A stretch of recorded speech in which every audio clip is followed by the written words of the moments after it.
நீங்க கோவப்படாம கொஞ்சம் பொறுமையா கேளுங்க, கொஞ்சம் அமைதியா இருங்க.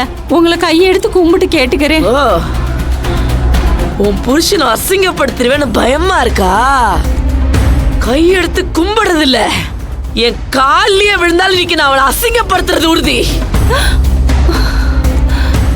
ஏய், இப்ப என்கிட்ட இப்படி கெஞ்சிரியே, அன்னைக்கு என் பிள்ளைக்கு சாராயம் ஊத்தி கொடுத்தாலும் அவன் புருஷன் அவங்கிட்ட போய் இப்படி கெஞ்சிருக்க வேண்டியதானே? செய்ய மாட்டீங்கல்ல? செய்ய மாட்டீங்க. ஏன்னா என் குடும்பத்தை அசிங்கப்படுத்தணுங்கிறது தானே உங்க நோக்கம். ஐயோ, அப்படியெல்லாம் இல்லைங்க.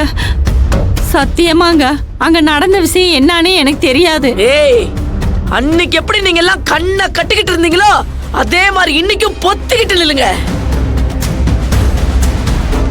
யாராவது ஏதாவது சத்தம் போட்டீங்க,